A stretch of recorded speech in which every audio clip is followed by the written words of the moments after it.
bom dia. Nós somos o Núcleo de Memória da PUC-Rio, que é dirigido pelo professor... Está desligado? Está desligado. Agora foi. Agora sim. Bom dia, pessoal. Nós somos o Núcleo de Memória da PUC-Rio, pessoal, startando o relógio aqui, que é coordenado pelo professor Pamplona, que acabei de falar. Aqui é a Ana, Dani, João Paulo. Vamos falar daqui a pouco. Eu vou fazer uma apresentação breve do Núcleo de Memória, muito breve, porque são só 20 minutos que a gente tem para cada parte que eu deixar eles falarem, e quero que a gente tenha tempo de conversar um pouquinho depois, dentro do possível. O Núcleo de Memória teve essa temática, que é memória, acervo e pesquisa, para a nossa apresentação. Eu coloquei aqui o nome de todo mundo da equipe, é uma equipe grande, nós somos atualmente 5 bolsistas, mais o professor Pamplona, a professora Margarida, que é a fundadora do núcleo, a pesquisadora Silvia Ilg, o Clóvis, que sou eu, o Eduardo Gonçalves, o Antônio Buquê, que é aquele rapaz que está fotografando ali, aquele rapazinho, que está aqui na PUC há 57 anos só, que está aqui na PUC, e os bolsistas Ana Clara, a Antônia, que não está aqui por enquanto, não sei se ela vai poder vir, a Antônia é de comunicação cinema, a Daniele, que é da história, a Ana, que é de artes cênicas, o João Paulo, que é de história, e o Túlio, que é de informática. Vamos começar. Bom, essa aqui é a estrutura da apresentação. Eu vou falar um pouco sobre a história e memória do núcleo de memória. A Ana vai fazer o relato da pesquisa de trabalho, ela, a Dani e o João Paulo vão falar sobre as suas pesquisas e sobre como eles trabalham no núcleo de memória. Eu acho que é a maneira mais fácil de vocês compreenderem como é que as coisas acontecem no núcleo. Bom, esses são os eixos que orientam a atuação do núcleo, os principais eixos. Eles sempre relacionam, as coisas não são tão separadinhas assim. Mas só para organizar o pensamento, a gente dividiu em 4 grandes eixos. O primeiro é a pesquisa acadêmica e a formação de pesquisadores. Nosso trabalho é sempre de pesquisa, mesmo quando a gente faz um trabalho muito específico, muito localizado, quando a gente atende alguma demanda da universidade, é sempre um trabalho de pesquisa, é sempre um trabalho acadêmico. Então, por exemplo, o Núcleo de Memória ele é ligado à Vice-Reitoria Acadêmica, que coordena a área acadêmica da universidade, e foi criado a partir de um desejo da reitoria, de existir um centro de memória, um lugar de memória da universidade que coordenasse as iniciativas de memória da universidade. O que não quer dizer, nem de longe, que nós façamos memória institucional da universidade, pelo menos não institucional no sentido burocrático. Nosso sentido de produção de conteúdo sobre a PUC é sempre muito mais amplo do que simplesmente uma memória sequencial de fatos, de eventos da universidade. Sempre é produzido a partir de pesquisa acadêmica e sempre a partir de interesses efetivos dos bolsistas, dos pesquisadores e, claro, da universidade também. Então, isso vai ficar mais claro com os exemplos que a gente vai dar daqui a pouco. Então, a começar pela questão da natureza transdisciplinar da noção de memória. É importante a gente chamar a atenção, quem é de história, com certeza já se deparou com essa questão, que a memória tem diferentes formas de compreensão para as diferentes disciplinas acadêmicas. A gente já teve, por exemplo, contato com o pessoal de direito. O pessoal de direito tem uma noção de memória completamente diferente, ou pelo menos com diferenças significativas com relação aos historiadores, com relação aos sociólogos, com relação, enfim, a todas as áreas assim, mas com relação à informática, a informática tem uma noção de memória muito específica, não estou nem falando de memória de computador, estou falando de memória mesmo de como você registra, como você guarda, como você organiza a informação. Então, a gente está ciente dessa natureza transdisciplinar, a gente atua, trabalha, discute, problematiza essa questão nas nossas leituras, nas nossas pesquisas. Outro aspecto é da construção e divulgação de acervos documentais de uma consciência institucional e comunitária. O que é isso? Nosso trabalho não é ser um arquivo da universidade. Nós construímos, organizamos, identificamos acervos documentais e temos um objetivo de divulgar esses acervos. Não adianta nada a gente ter um monte de documento guardado e ficar só entre nós aqui, não tem sentido. Nós servimos à universidade, servimos aos pesquisadores e servimos a pesquisadores e pessoas as mais diferentes interesses de fora da universidade também. E temos o objetivo de criar essa consciência da instituição e da comunidade de que é importante esse processo de construção, de criação, de organização da memória da universidade. Nós atuamos em ações comemorativas, né? Então, 80 anos da PUC, 50 anos da pós-graduação, 40 anos do mestrado em informática, 30 anos do mestrado da história, enfim, né? Nós somos chamados a ajudar, nós ajudamos a construção da ideia da comemoração, mas nós executamos tudo, nós não temos braços, nós temos essas pessoas que a gente listou aqui, né? E bolsistas têm prioridade às suas próprias pesquisas, né? Então, nós atuamos em iniciativas de memória pontuais ou em séries, como o anuário, eu vou falar sobre isso mais adiante um pouco. E outro eixo é a articulação institucional, acadêmica e comunitária, tanto dentro da PUC, nos setores da universidade, nos departamentos, enfim. As diferentes instituições que se relacionam com a PUC, nós já fizemos trabalhos com o Instituto Moreira Salles, com o FRJ, enfim, diversas instituições, e entre as gerações da universidade. O Antônio aqui representa a Universidade de Geração dos anos 60, e várias pessoas, é claro, os professores, muitos deles estão aqui desde os anos 60, 70, e a gente atua, né, nessa articulação entre as muitas gerações. Então, algumas atividades, projetos e produtos do núcleo. Bom, o núcleo começou em 2005 a ser idealizado, em 2006 ele foi efetivado, criado como um núcleo de memória efetivamente. No início, nós tínhamos um cubículo, literalmente. Era um pedaço de uma sala. Nós temos aqui 1, 2, 3, 4, 5, 6 pessoas. Tem mais eu e a professora Margarida, que não está aqui. Quer dizer, não cabe, né? Não cabia nem um sentado em cima do outro, não caberia, né? Então, quando a gente tinha uma reunião mais importante, mais, enfim, demandava mais discussão, a gente ia para uma outra sala. A nossa sala era essa no começo. 2 computadores, um computador aqui, um computador ali, 4 bolsistas, aqui no caso está com o 5º bolsista num determinado momento. A professora Silvia Hilg aqui comandando a reunião, e depois, já em 2011, a gente se mudou para Latifúndio, que é uma sala lá no Bloco L, no 2003 do Bloco L, a professora Margarida, Silvia, eu, aqui, com mais de cabelo, os bolsistas, Eduardo, que é pesquisador também, né? A gente está discutindo, por acaso, o pôster do PIBIC, que dá para ver pelos pôsteres físicos aqui em cima da mesa. Então, nós temos uma sala mais bonitinha, mais arrumadinha agora, né?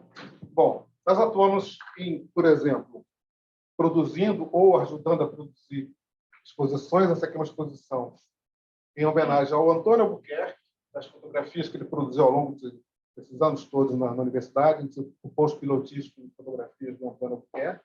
Sempre uma pesquisa temática. As fotografias não estão lá só expostas. Tinha uma seleção, contexto. Essa aqui é uma exposição que a gente fez junto com o Instituto Moreira Salles, lá no Solar Granjão de Montigny, que a Dani vai falar um pouquinho sobre o Solar daqui a pouco. É uma exposição junto com o Instituto Moreira Salles sobre a Gávea, um espaço de contrastes entre capela, pano, no caso do Instituto Moreira Salles, aquela casa maravilhosa que vocês conhecem, próxima a comunidades carentes, enfim. E as pessoas, as escolas vinham participar dessa exposição, a gente teve muitas visitas da escola, então é um aspecto de conexão com a comunidade do entorno da PUC, essa atuação em exposições, por exemplo. A gente não fez sozinho essas exposições, não tem nem braço. O Moreira Salles fez com apoio de outras áreas da universidade.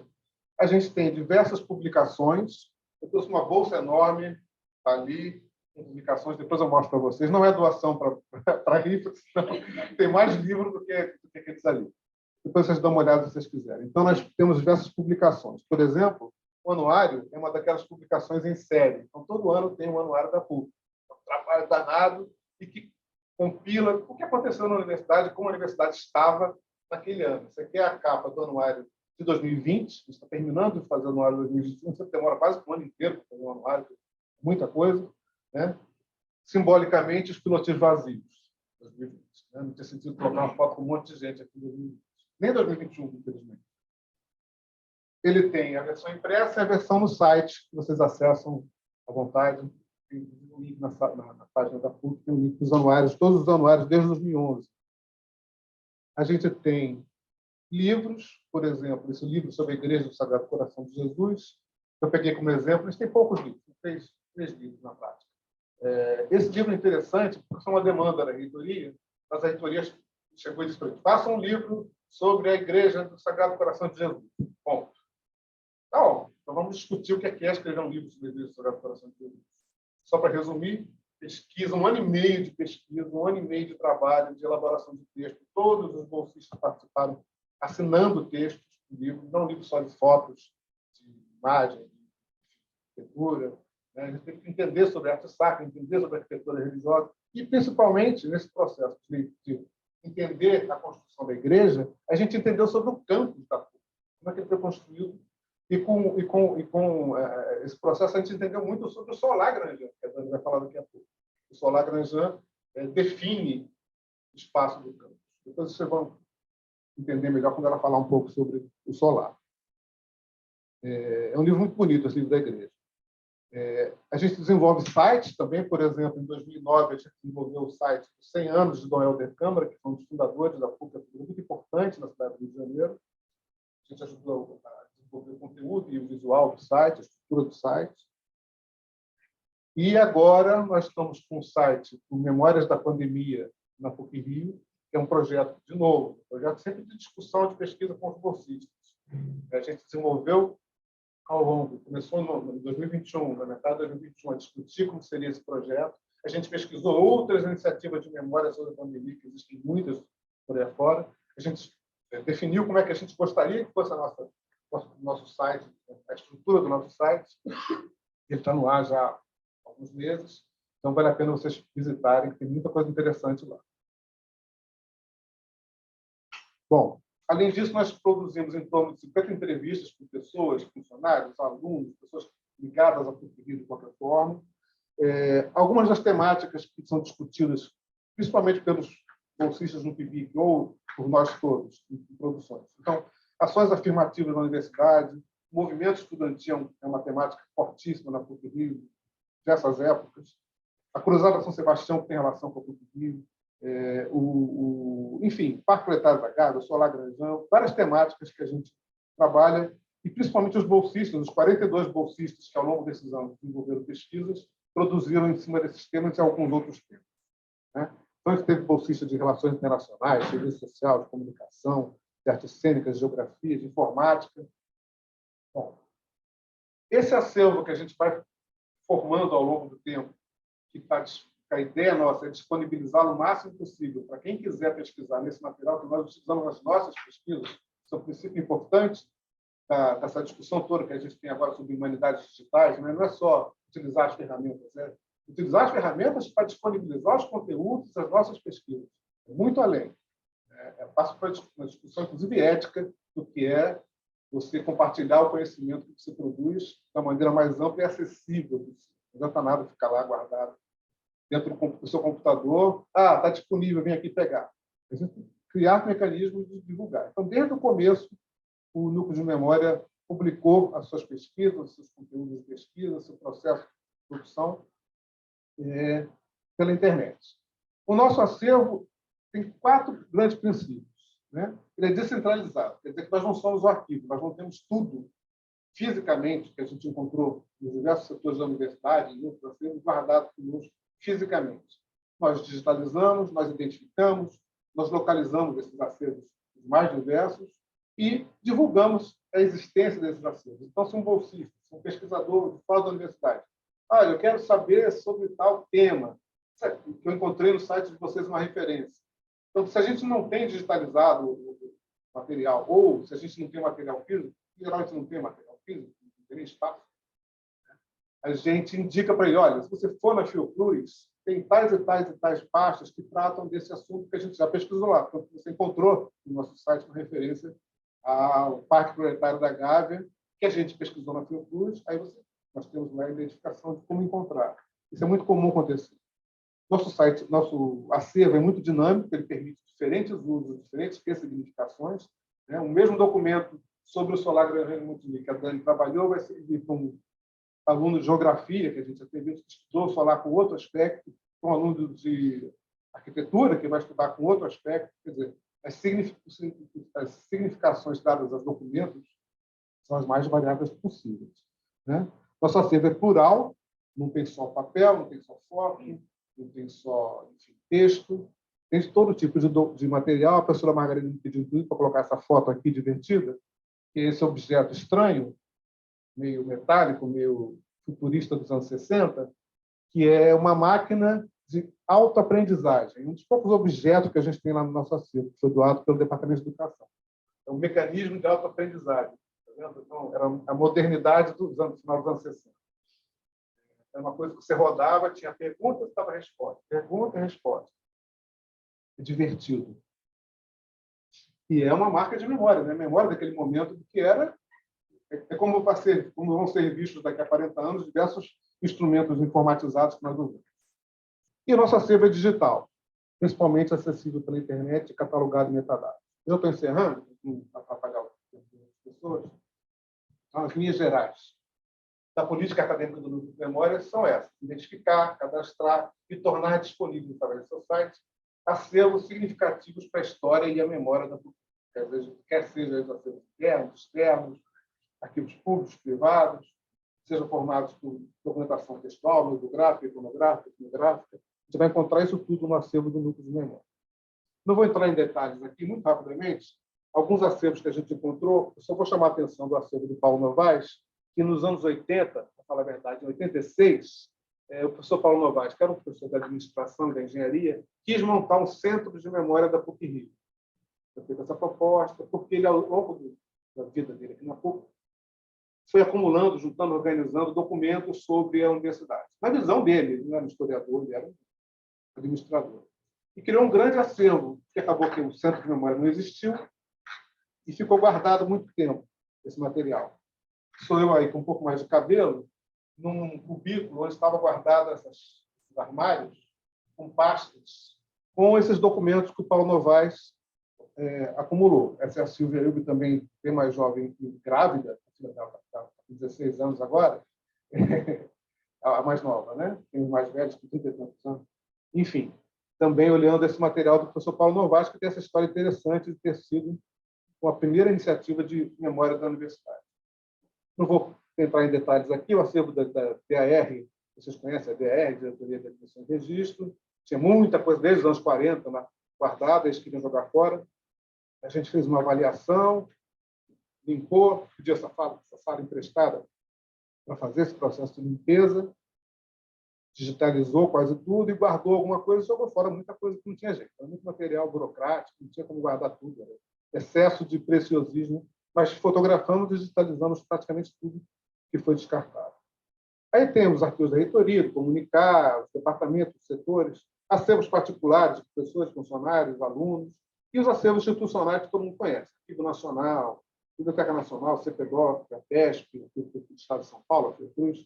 A gente não vai lá no Arquivo Nacional e pega tudo sobre a PUC. Isso não tem sentido, não vai acabar nunca, né? Então, dependendo da pesquisa que a gente faz, dependendo do enfoque da pesquisa, a gente pesquisa, guarda, pede. Em muitos casos, a gente consegue salvar direto lá do Arquivo Nacional, por exemplo, né?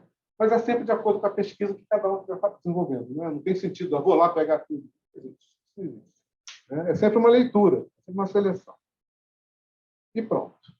Vocês estão todos convidados a ir na sala do núcleo. A professora Jussara, o professor Davis, já levaram várias turmas de alunos da disciplina deles para conhecer a nossa sala. Vocês estão convidados a qualquer hora. Se eu dar uma ligadinha, é melhor dar uma ligada antes, dar de cara com a porta fechada, mas, em geral, eu estou lá, em geral, tem bolsistas lá, a qualquer momento. Tá? Visitem, vão no nosso site, mandem mensagem, telefonem. Ainda não temos Instagram, mas temos o Instagram do Memórias da Pandemia, que essas duas bonitinhas aqui tomam conta dele. E tem lá muita coisa do dia a dia do núcleo. Obrigado. Então, agora quem vai falar é a Ana Amorim, sobre a pesquisa dela. Não estou dando para não perder tempo. Ela vai apresentar a pesquisa dela e, no processo de eles três mostrar as pesquisas deles, vão falar um pouco sobre os materiais que eles utilizam, a forma de trabalho que eles desenvolvem no núcleo, que é a forma que todos os bolsistas desenvolvem. Obrigado.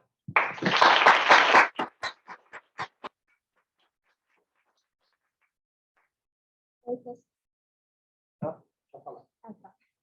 Oi, pessoal, boa tarde. Bom dia ainda, eu acho.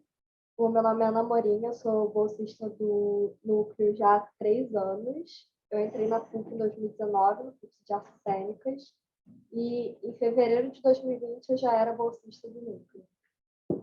Quando eu comecei no Núcleo, foi um pouquinho estranho estar em Artes Cênicas e estar trabalhando com história, apesar de eu gostar de história. E nas primeiras semanas foi tudo muito rápido, era muita informação para digerir, muito texto para ler, mas também foi algo super interessante e tranquilo, porque eu estava tendo contato com novas experiências que eu ainda não tinha experimentado dentro da universidade. E foi com isso que eu comecei a desenvolver minha pesquisa de PIBIC lá em março de 2020, mais ou menos. Dentro das artes cênicas tem o Anthony Artaud, que ele é um importante dramaturgo, e ele tem um conceito chamado corpo sem órgãos.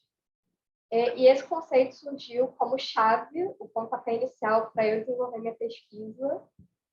Então, foi algo que surgiu muito do meu cotidiano, não foi algo só o núcleo, foi eu trazendo também minhas ideias, minhas próprias experiências no meu curso.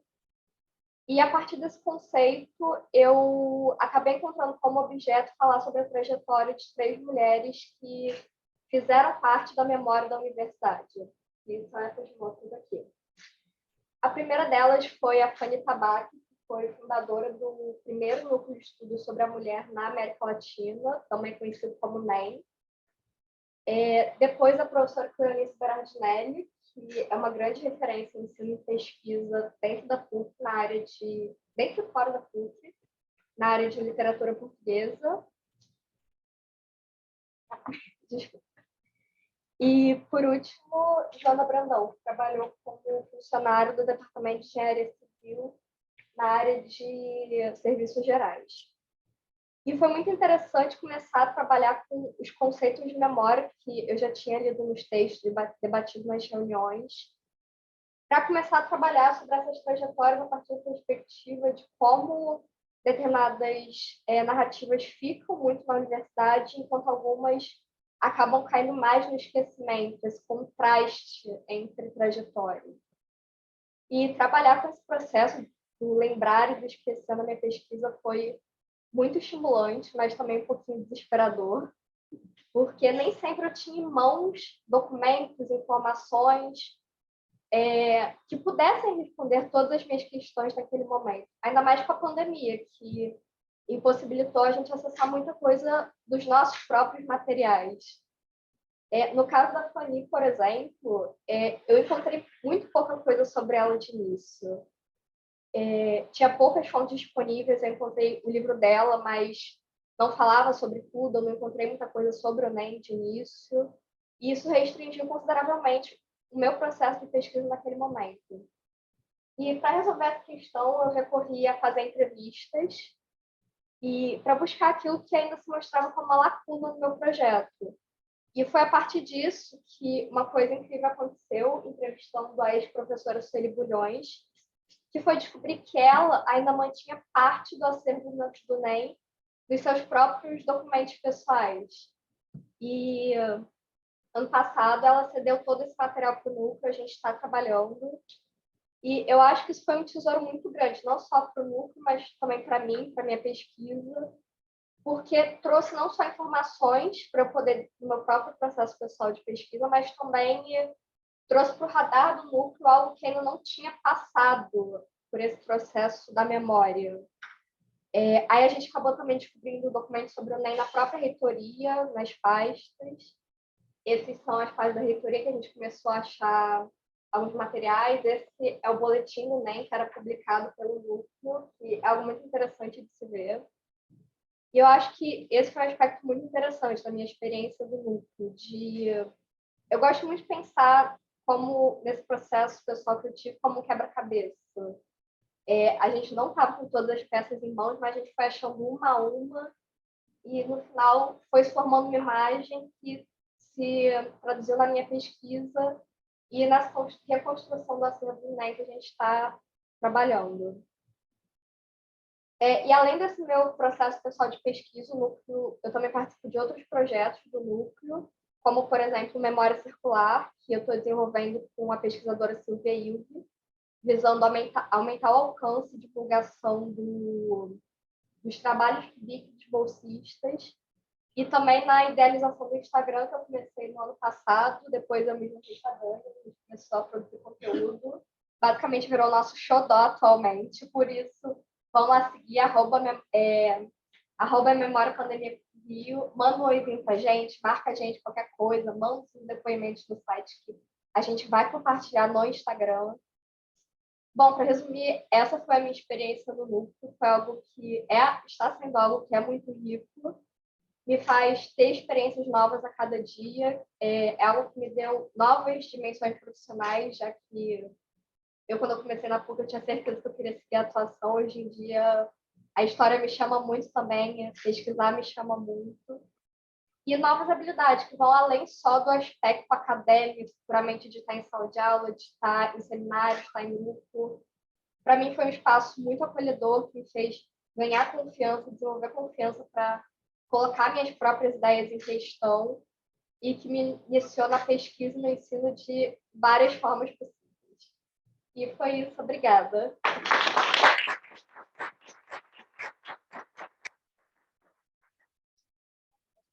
Como você falou rápido, vou caguetar. A Ana escreveu um artigo belíssimo, que é derivado de parte das pesquisas, das leituras dela.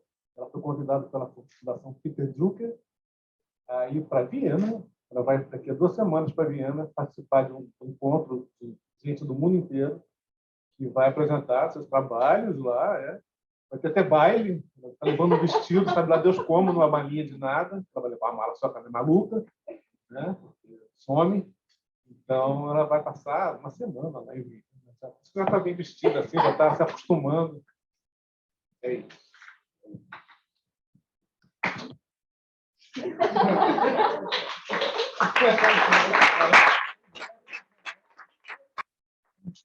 Falando da história, se inscreva em qualquer concurso. Vale a pena. Vocês querem ouvir a gente falar? Bom, gente, tá no onde está? Bom, bom dia para todo mundo. Meu nome é Daniele, como eu já fui apresentada pelo Clóvis, eu sou de História mesmo. E eu sou bolsista de iniciação científica do Núcleo desde janeiro de 2022.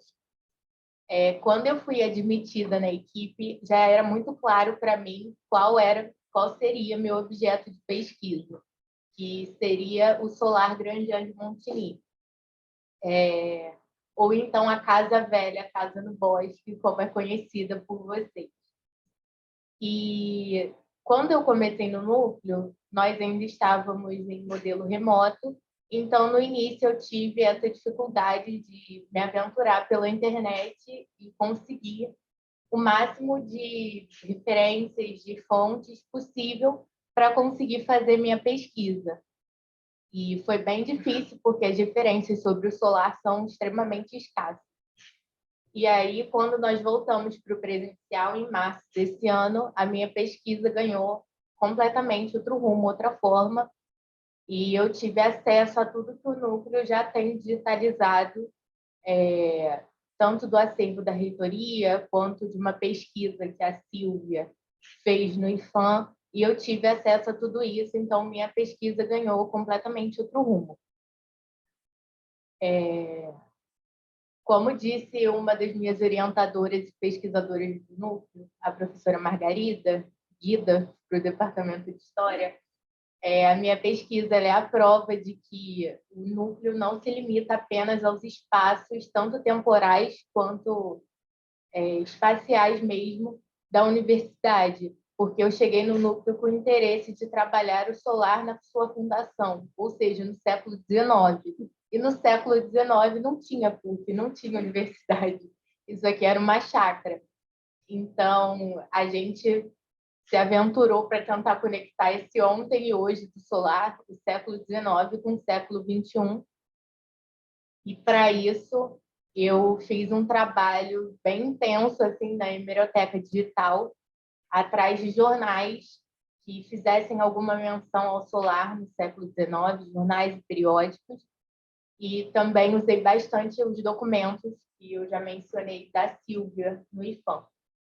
E uma das formas que a gente achou de conectar o solar atualmente com o século XIX foi através da visão que as pessoas tinham no século XIX, né? Porque é uma casa neoclássica, e eu me perguntava muito como que uma casa neoclássica virou uma casa velha, uma casa no bosque.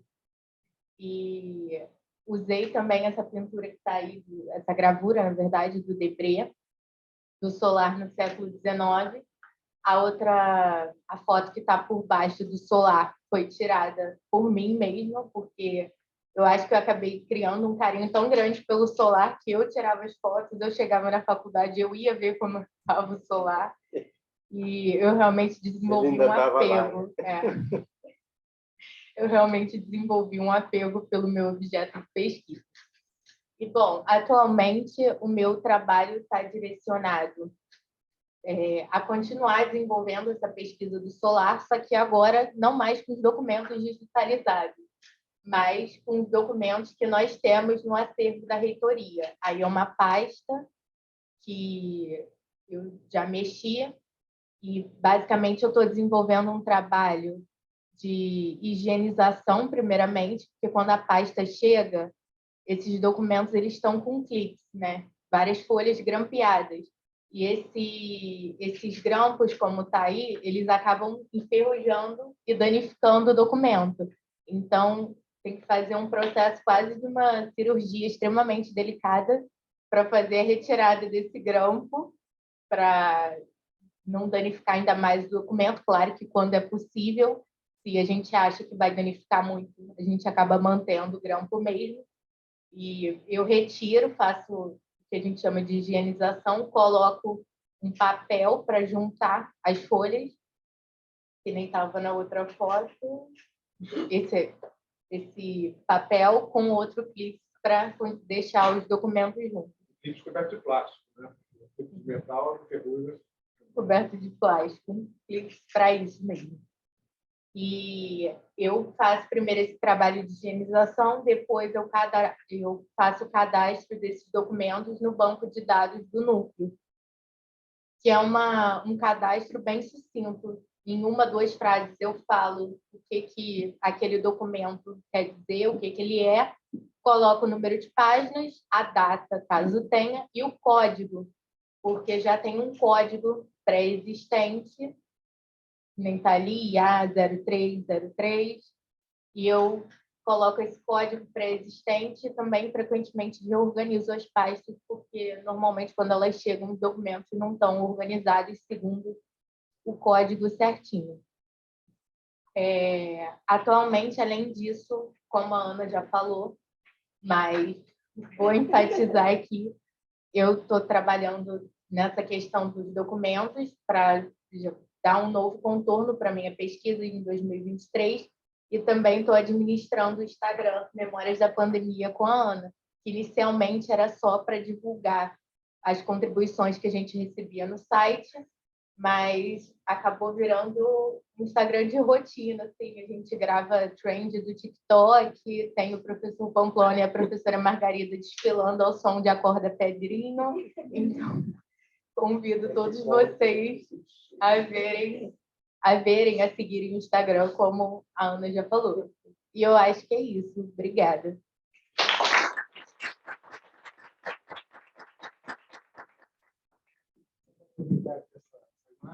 Tem diferentes tipos de documentos. Tem documento impresso, tem telegrama, que é uma coisa que a maioria de nós viveu poucas vezes na vida, tem manuscrito, tem diferentes tipos de documentos que existem no arquivo da reitoria. Que é, de novo, aquela coisa da ressignificação. O arquivo da reitoria é o arquivo da reitoria. Eu podia olhar para ele e pensar, é um arquivo burocrático, é um documento burocrático. A gente dá novos significados a esses documentos que foram guardados por uma razão que, de certa forma, interessa para a gente, porque ele se reflete na organização. Então, a pasta... Não existe uma pasta solar grande, não. Existe uma pasta campos da PUC-Rio, ou terrenos da PUC-Rio. Então, está lá no meio de outras questões, falando lá em vários documentos. Então, a gente dá novo significado a um acervo que já existia. Olá, bom dia. Meu nome é João, eu sou estudante de História no 4º período e eu entrei no núcleo recentemente, no primeiro semestre ainda desse ano.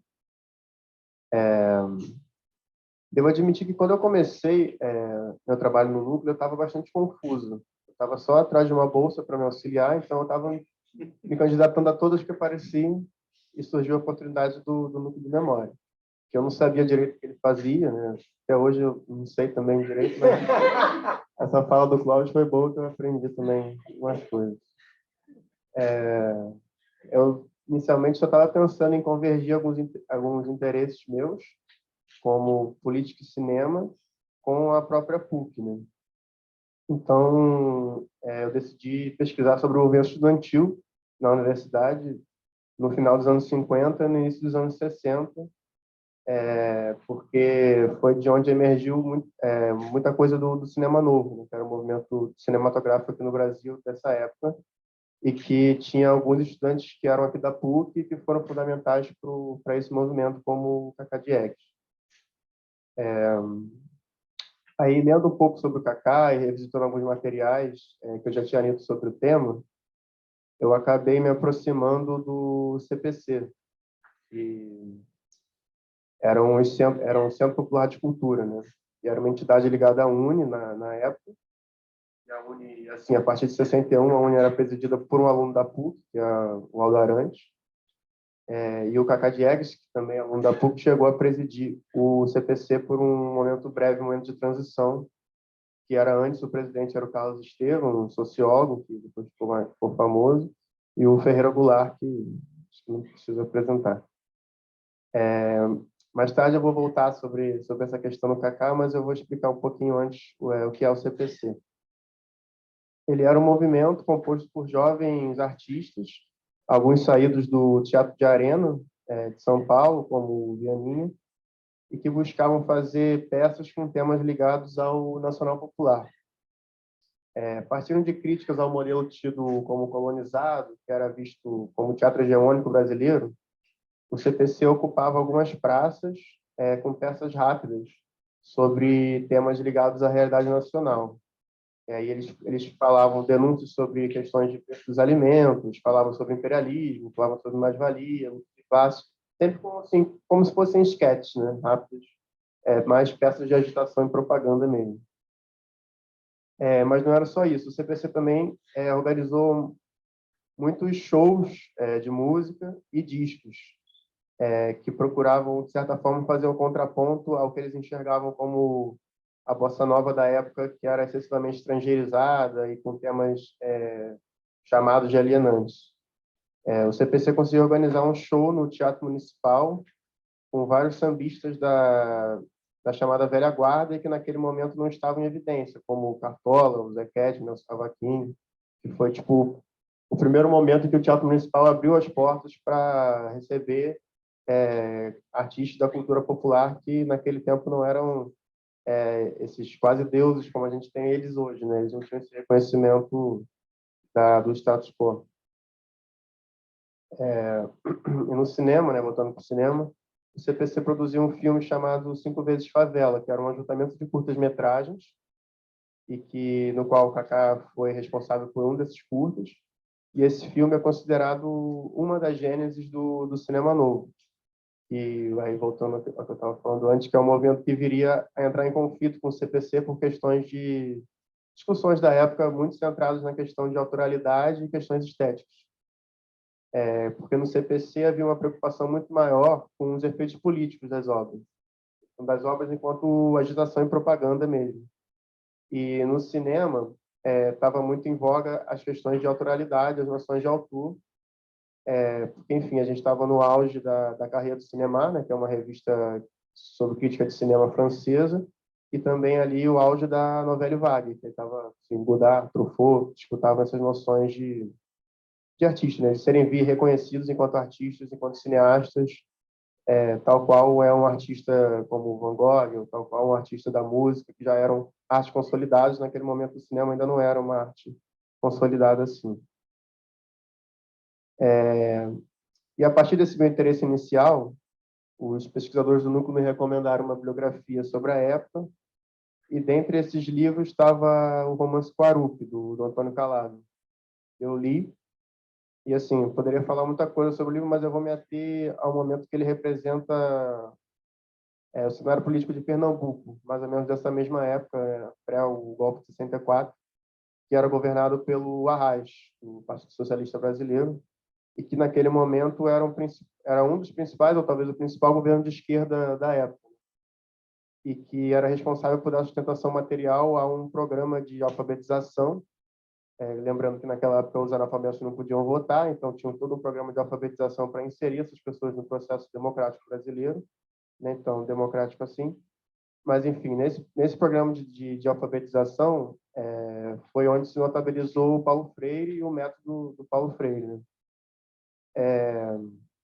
E eu falo sobre isso porque o CPC teve bastante presente também nesse momento, através do que ficou conhecido como a Univolante, que era uma espécie de organização da Uni, que viajava o Brasil inteiro, levando, aí o CPC ia junto e levava essas peças, esses shows de música, exibições também, de arte plástica, de filme, etc.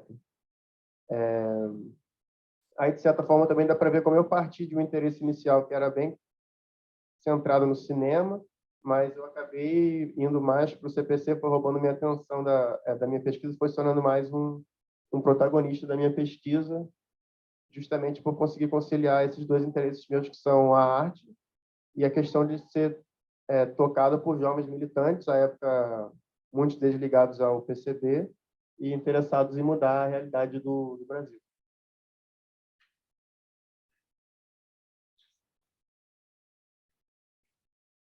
Agora partindo mais para a parte da documentação, né? Devido a esse meu interesse acerca do movimento estudantil, eu comecei a trabalhar no arquivo da reitoria aqui da PUC, com as pastas sobre movimento estudantil. A Dani já falou bastante, né, de como é esse processo, eu não vou ficar me repetindo aqui, eu vou partir logo mais para o conteúdo dos documentos que eu estou pesquisando. Eu comecei, assim, eles são organizados cronologicamente, né? Então, eu acabei começando por documentos que tratam do final dos anos 80, aqui na PUC, movimento estudantil. E, no meio desse processo, outro processo, outro acontecimento chocante aconteceu. Em meio aos documentos que eu estava lendo, eu li muita coisa do DCE da época, desse final dos anos 80, e que batiam de frente com muitas questões estruturais aqui da PUC, assim, numa postura bem incisiva e combativa, que as polêmicas eram várias, desde a exibição sem permissão de um filme do Godard, né, o Je vous salue Marie, desculpa o meu francês, também não é um dos melhores, mas, enfim, esse filme ele escandalizou os católicos no mundo inteiro, e ele tinha sido proibido aqui no Brasil pelo governo Sarney. E, no entanto, aqui na PUC eles conseguiram uma cópia, né, de alguma maneira aí, alternativa, e exibiram esse filme aqui, e lotou um auditório com o filme, gerou toda uma polêmica com os católicos aqui da PUC e com a sociedade no geral, né? E, para além disso, havia várias outras coisas que o movimento estudantil se levantava para discutir, como aumento de mensalidade, a obrigatoriedade dessas disciplinas que a gente chama de Jesus, que naquela época eles reclamavam bastante sobre essa disciplina, questões de greve, que teve greve aqui na PUC na época, e mais coisas aí, entre outros. E, ao mesmo tempo que eu estava lendo esse material, eu estava também estreitando relações aqui, né, com o movimento estudantil aqui da PUC, com o DCE aqui da PUC de hoje, né? E isso teve um impacto em mim grande, porque essa postura do DCE foi muito inspiradora para a gente conseguir trazer um pouco disso para a atualidade, né? Eu acho que isso ficou claro nesse nossa movimentação recente, que gerou esse ato do Fora Bolsonaro aqui e tal. E eu penso muito se futuramente algum bolsista do núcleo vai ter acesso a esses documentos que a gente fez hoje, as fotos que a gente fez hoje, e vai passar por um processo semelhante a esse qual eu passei. E, assim, mais agora finalizando, eu só queria salientar que a minha passagem do núcleo está sendo breve, né? Eu entrei recentemente, mas eu já aprendi muita coisa, já tive acesso a muitas discussões maravilhosas sobre a universidade e sobre o entorno da universidade, que é o mundo inteiro, né? A universidade está no mundo. E é isso. Como eu falei no início, eu ainda não sei direito muito bem o que o núcleo faz, nem o que eu estou pesquisando, eu ainda estou descobrindo, mas eu torço para que eu continue aqui entre eles por mais tempo e siga minhas pesquisas. Obrigado. Valeu.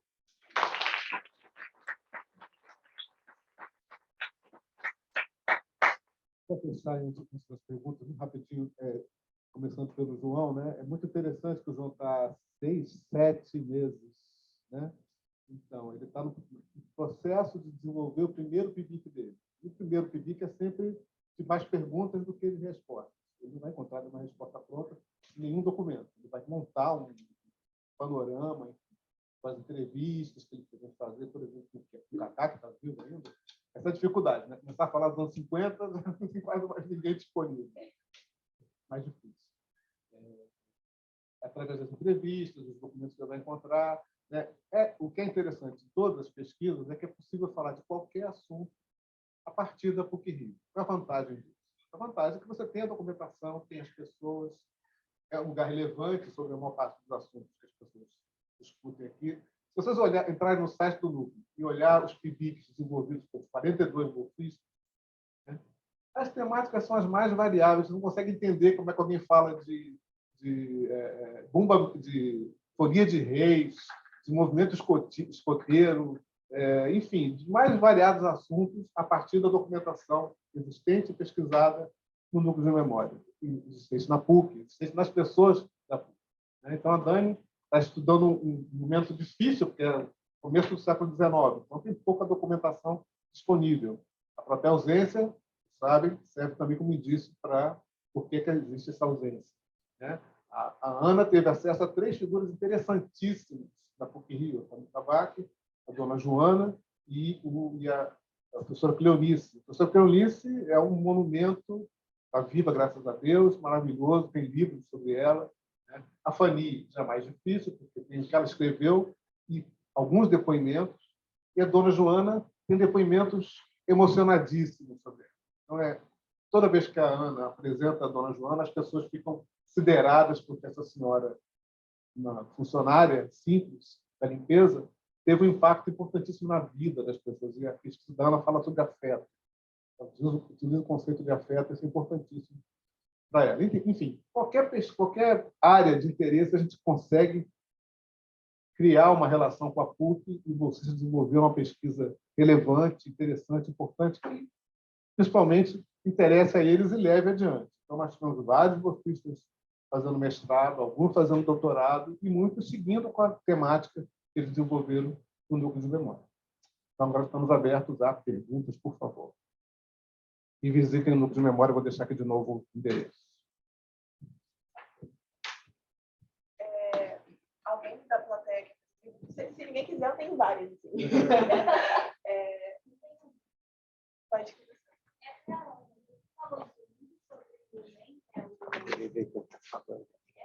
E ele não existe mais.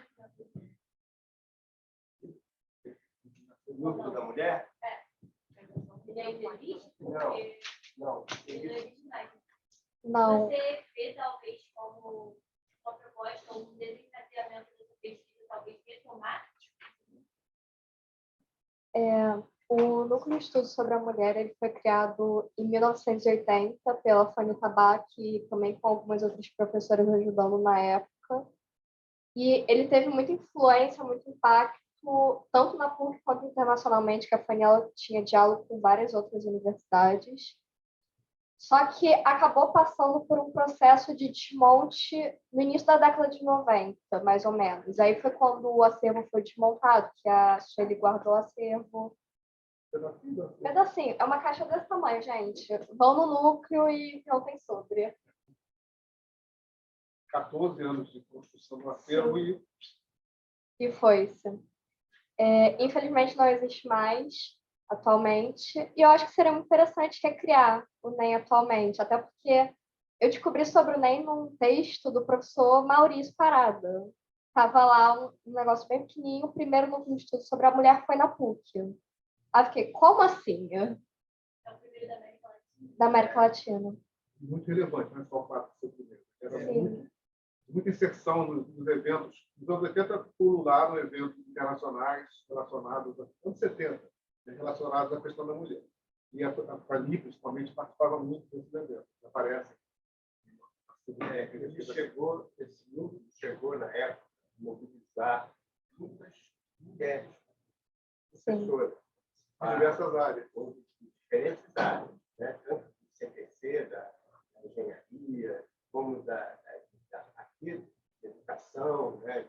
CPCH, e da própria das ciências sociais, claro. Agora, como tudo, né? Tem história, hein? Tem que ser recuperada para mostrar por que desapareceu.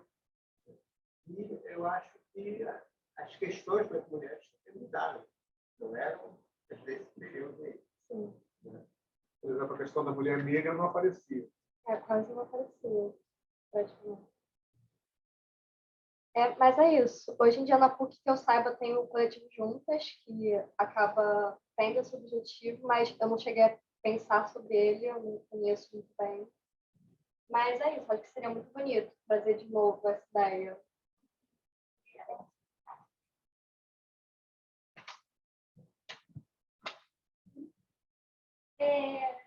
Gente, eu adorei conhecer vocês. Eu acho que quando a gente se apresenta, a gente talvez pesquisa. Isso é uma parte bem importante também do cenário.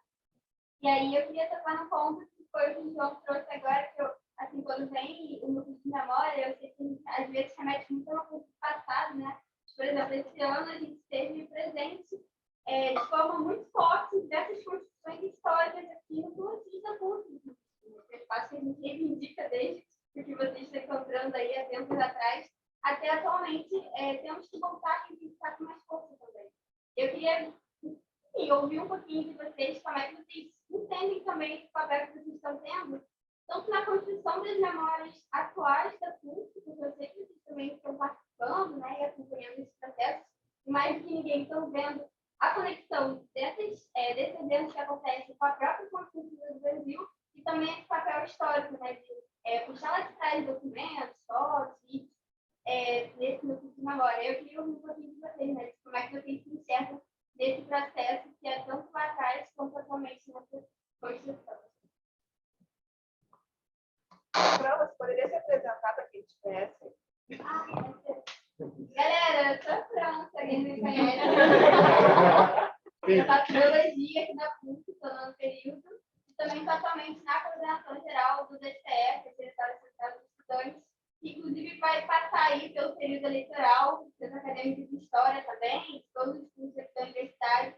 Vão ter eleições no dia 22 e 23 de novembro, então é importante que vocês estejam atentos, não só para votar no país, mas no DCE também, enfim, está por dentro desse processo, para a gente criar umas questões de memórias, desenvolvimento de tentar cada vez mais fortes também. Enfim, foi essa casinha que a gente está agradecendo. Então, não sei se vou conseguir responder a questão, mas eu vou dar mais ou menos o que eu penso sobre isso.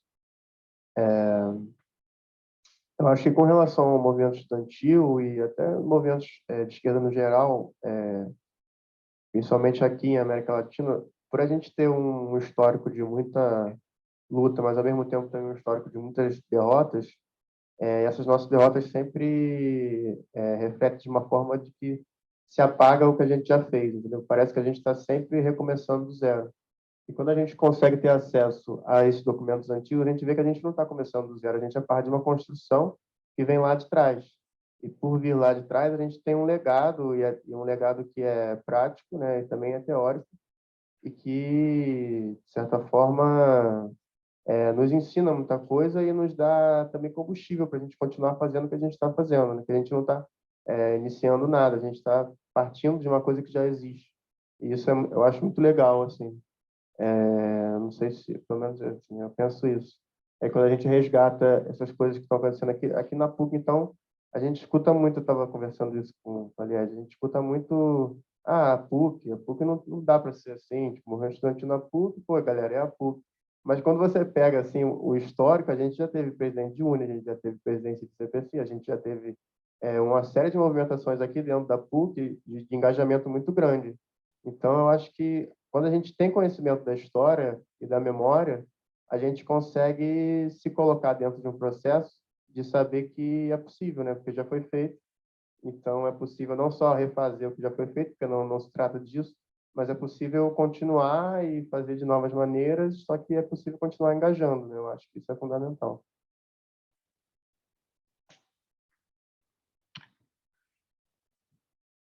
Eu queria comentar que o núcleo de memória jamais terá a pretensão de cobrir tudo, né? Então, a gente, por exemplo, registra o que acontece na PUC, nos anuários, por exemplo. Então, tem os eventos todos do ano estão lá. A maioria eventos acadêmicos, mas também os eventos organizados pelos alunos, os eventos culturais, enfim.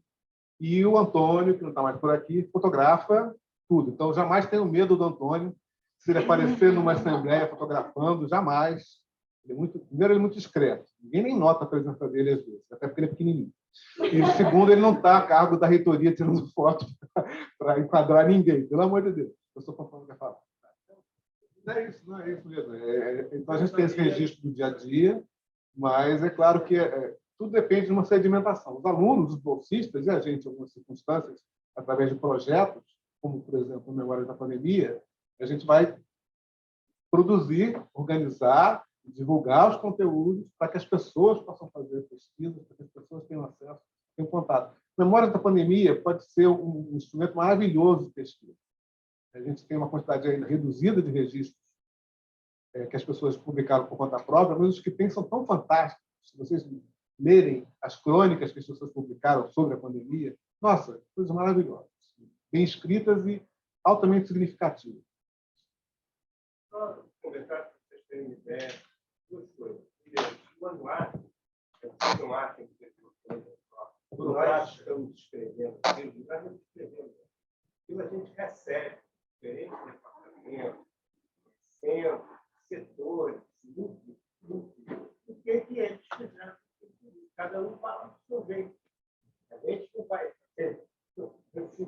colocar tudo aquilo no acordo. Não, a gente publica aquilo que a gente funciona. A ideia é sempre ser polifônico. Né? A gente tem que mostrar o que o militar escreveu no que comum. Outros da nossa unidade. E a gente só faz uma apresentação breve e conferir. Outra coisa é o site Memória da Pandemia, uma criação coletiva, online, né? E começamos a dar trato da bola para fazer isso. E agora, esse ano, que nós estamos publicando, teve uma participação muito boa das coisas, talentos que eles estão universitários. Muita gente era poeta e a gente não sabia, né? Muita gente escrevia crônicas maravilhosas, fotógrafos incríveis e músicos. As pessoas começaram, obras de arte, começaram a apresentar tudo, e sempre com uma referência à sua experiência, aos seus sentimentos ao longo dessa pandemia. Eu acho que isso vai dar um belo material para o todo. Não sei quem vai fazer. Talvez algum bolsista tudo.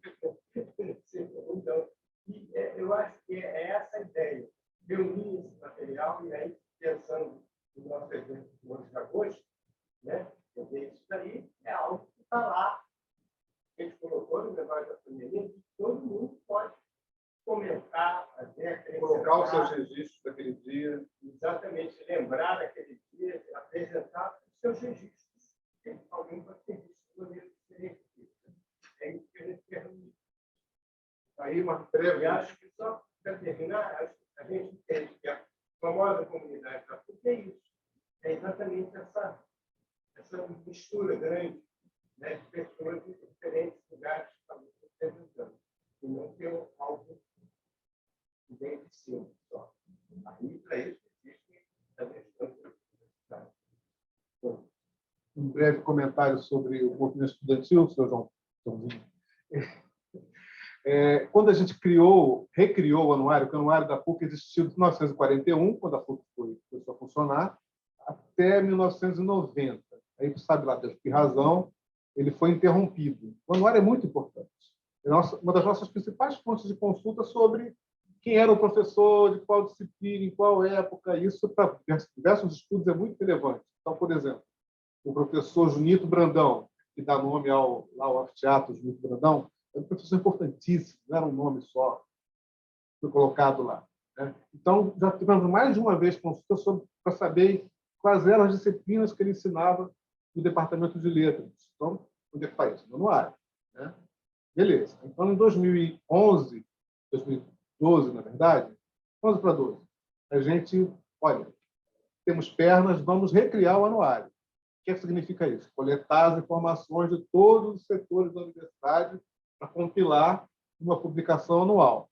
Beleza, fácil? Claro que não, é um inferno. Porque é muita gente, as pessoas demoram a responder, as pessoas respondem sem jeito. Então, a gente teve que criar ferramentas para facilitar essa coleta.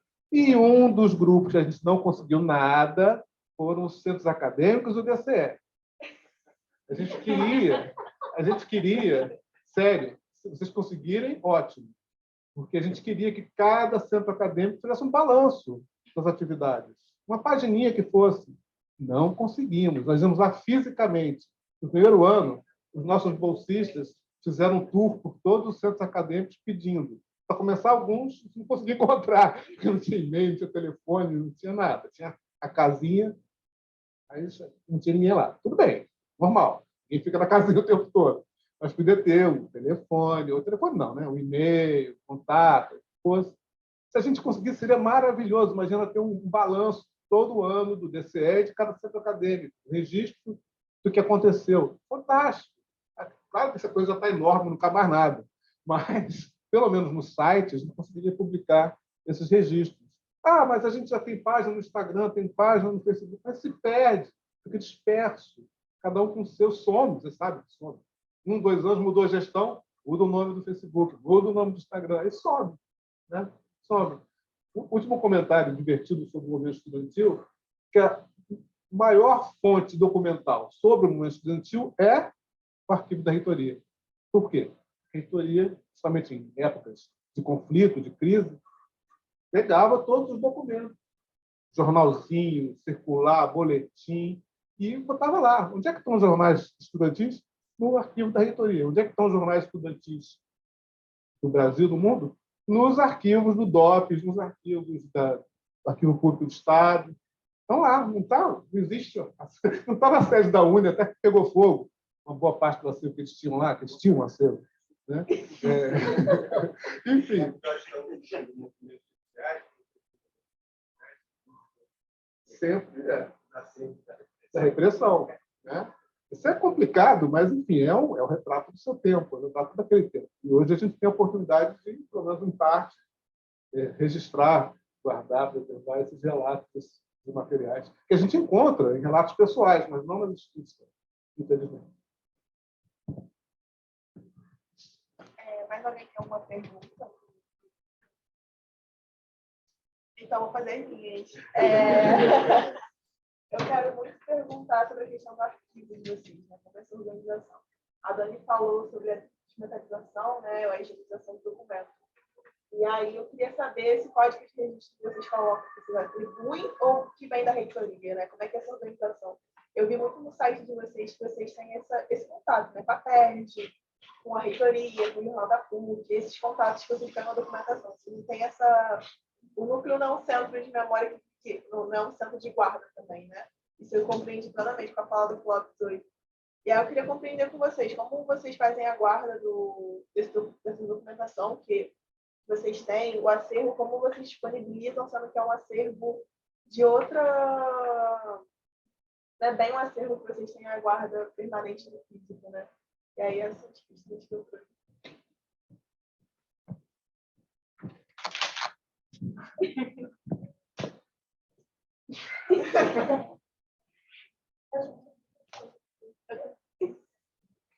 Bom,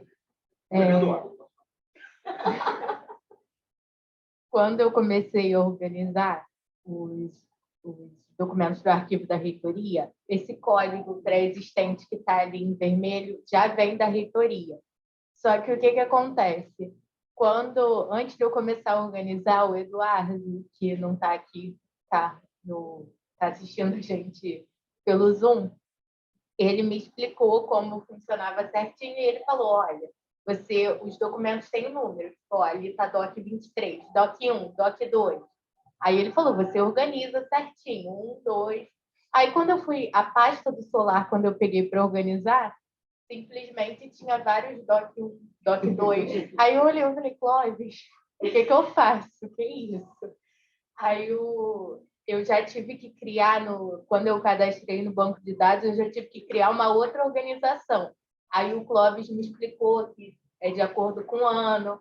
Aí eu já criei uma outra numeraçãozinha no banco de dados para informar que é DOC 1, por exemplo, do ano 1978. É DOC 2, do ano 1964, para justamente organizar mais. Mas, a princípio, tem esses códigos pré-existentes, só que tem documentos que não tem código nenhum. E esses, quando eu, João, Ana, quando a gente vai organizar a pasta, a gente é orientada a deixar para o final. Então, a gente primeiro organiza os que têm a numeração certinha, depois a gente organiza os que estão sem número, mas tem data, a gente organiza por data cronológica, e no final tem aqueles que não tem nem data, nem numeração, não tem nada. Só estão ali na pasta. A gente coloca no final de tudo.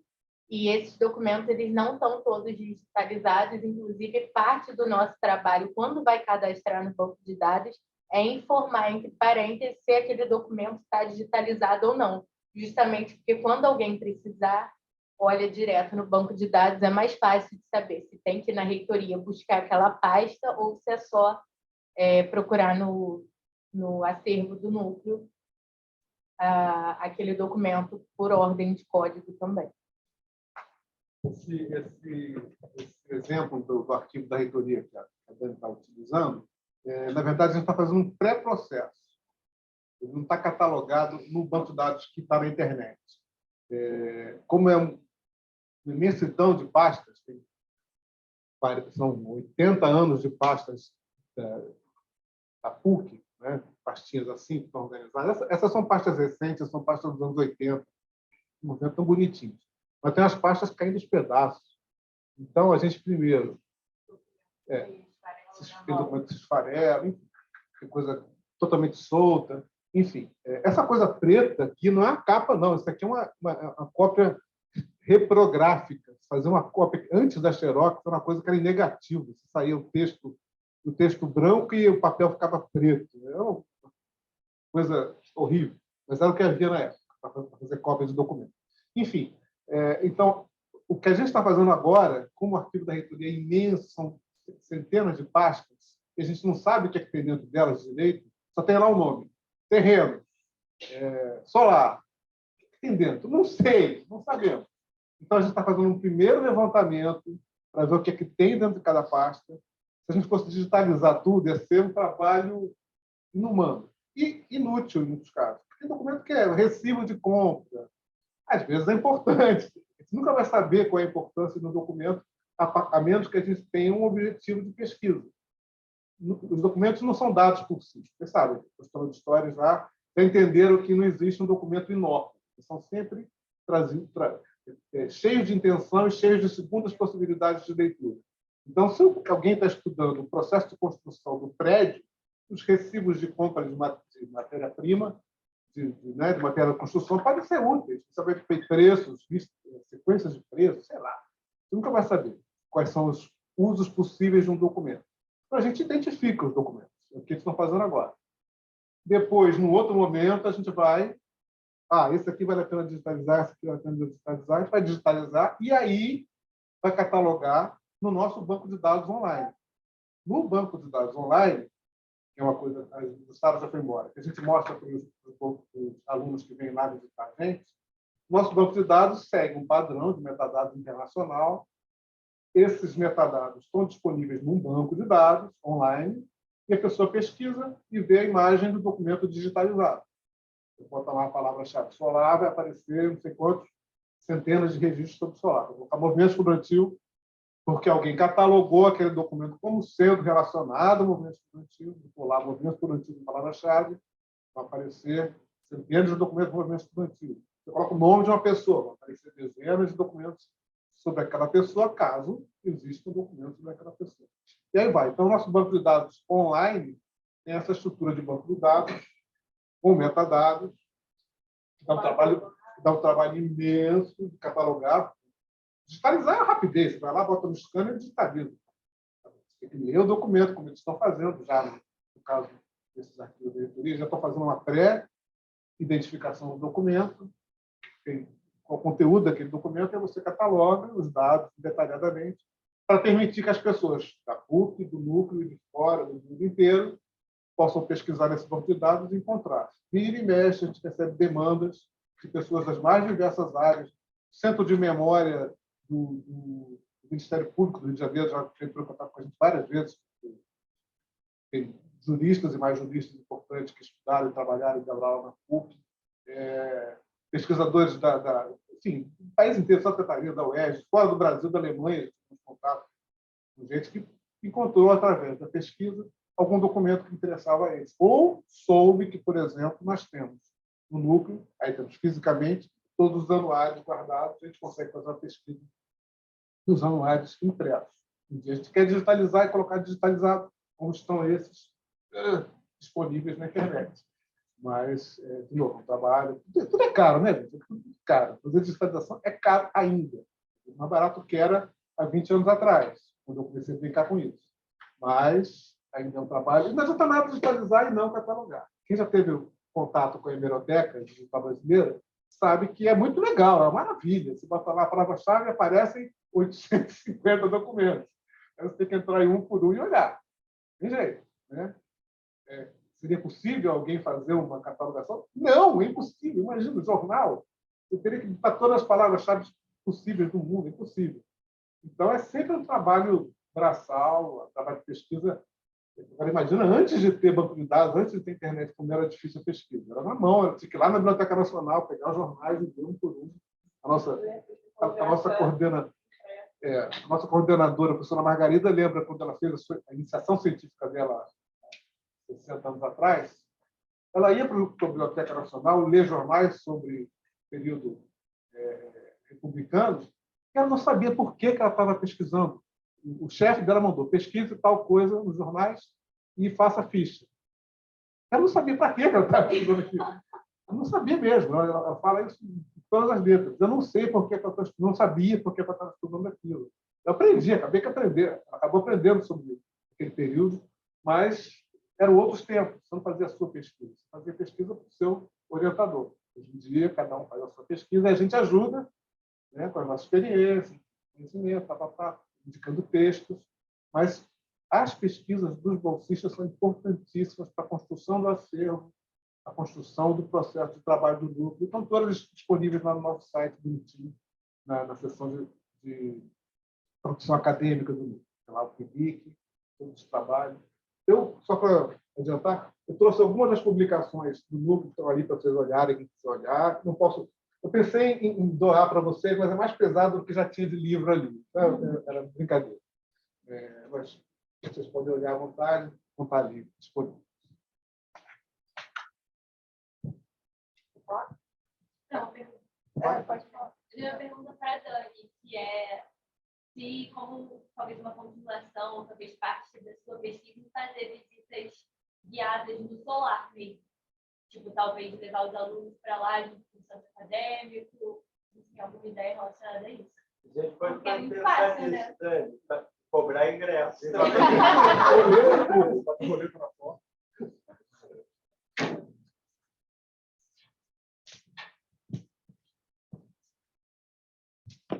Bom, eu confesso que não tinha pensado especificamente nisso, mas é o que o professor Pamplona falou. É uma ideia, assim, de fato, a se considerar, porque boa parte da minha pesquisa ela estava muito fundamentada e vai continuar sendo fundamentada naquilo que os alunos sabem sobre o solar. E seria uma forma de mudar esse conhecimento restrito a uma casa velha, enfim, que nem já aconteceu de me perguntarem qual o meu objeto de pesquisa quando eu falo solar. Aquela casa velha que está ali no canto. Então, seria uma forma de mudar essa visão, de fazer com que as pessoas conheçam o solar também, porque, na realidade, boa parte dos alunos, e não só os alunos, dos funcionários e dos professores também, não sabem que o solar está aqui, não sabem que é uma casa do século XIX. Eu até brinquei com isso na pesquisa, que eles acham, tem gente que acha que o solar chegou aqui, que nem a Dorothy chegou no Mágico de Oz, através de um tornado. Assim, as pessoas não associam que, por ser do século XIX, já estava aqui antes da PUC. E é realmente uma ideia assim, muito... Eu achei muito interessante a se considerar. De repente, a gente cria um Instagram, como a Ana falou, cobre ingresso. Toda vez que entra um bolsista novo no núcleo, todo ano entra um bolsista novo, entrou agora com o Antônio, que é de comunicação, eu faço o Magical Mystery Tour do Clóvis pelo campus. Então, a gente leva todo mundo a passear pelo campus, entendendo mais ou menos a lógica de funcionamento do campus. O campus da PUC é muito rico, muito rico. Você faz conexões com o bairro da Gávea, com a cidade do Rio de Janeiro, com a história do Rio de Janeiro, fáceis conexões.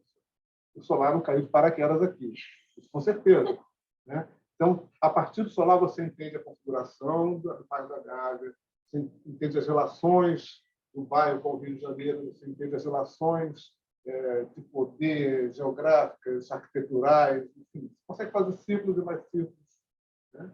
E outras partes do campus, enfim, em diferentes épocas, também permitem isso. O pilotismo da PUC tem uma história riquíssima. Os diferentes pilotistas, temos dois, pelo menos, do Kennedy e o do Leme. O Leme é o primeiro prédio, né? Então, a gente pode pensar, se vocês quiserem organizar, a gente aceita. Só dizer, a gente faz um passeio pelo campus, a Dani cuida do solar, né? Acho que seria ótimo, talvez, para quando a gente receber uma nova turma de calor. Sim. A gente fazer essa introdução também. Estamos à disposição. Estamos à disposição. Então não vai dar mais para chegar de barco. Verdade. O Granjan chegava de barco pertinho daqui. A lagoa avançava até depois do Jockey, muito depois do Jockey, até quase a igreja ali. Ele ia de barco. Ele não. Principalmente os bens e materiais, né? Ele tinha uma olaria ali pertinho do solar. Tinha uma olaria que produzia tijolos e telhas, e elas escoavam pela lagoa, atravessavam até lá o Maitá, aí descia pelo rio que está soterrado ali no Maitá, até a Praia de Botafogo. A Praia de Botafogo pegava a canoa e ia para o centro da cidade e ia para outra cidade. O rio era todo interligado, o mar, principalmente, e o rio também. Todas as mercadorias da Nanda, lá de Vargem Grande. É isso, nós podemos fazer sem dúvida. Alguém tem mais alguma pergunta, alguma consideração? Pegando o gancho do solar, né, que agora virou o tema do momento, teve um momento na sua fala, Dani, que você mencionou que a própria projeto arquitetônico da PUC levou o solar em consideração. Poderia falar mais um pouquinho sobre isso?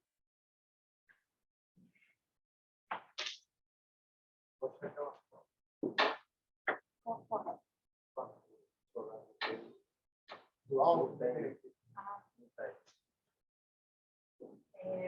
O que acontece? Tá ligado? Não, tá. Desligou. Tá ligado? Agora foi. O que acontece?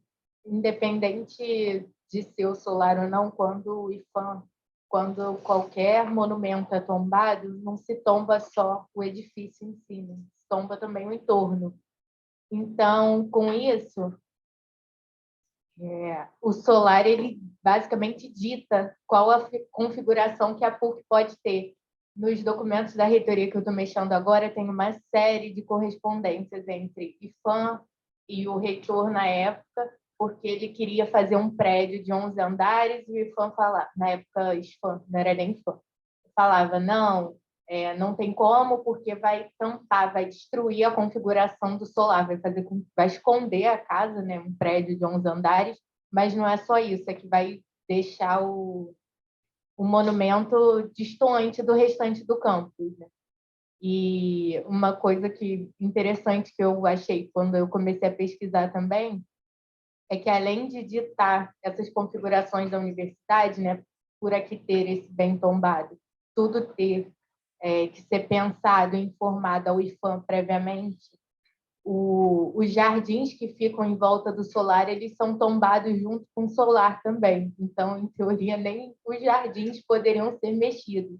Tem uma carta que eu achei recentemente da época do presidente do IFAM, solicitando que fosse feito um processo de reflorestamento, que cuidasse mais desse jardim que estava em volta do solar. Então, é basicamente isso. Tendo um bem tombado no campus, tudo que está em torno dele tem que ser pensado de acordo com esse patrimônio histórico.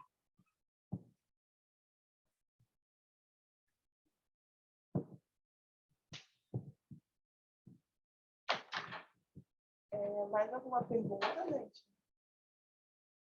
Acho que não, né? Eu gostaria de agradecer muito a presença de vocês, a disponibilidade. E foi incrível o momento que a gente teve de conversar, de conhecer mais sobre o núcleo, né? De a gente poder conhecer, né? E procurar, porque é algo que não sei se todo mundo já conheceu o núcleo, né? É algo para a gente usar como fonte de pesquisa, né? E acho que é isso. Muito obrigada.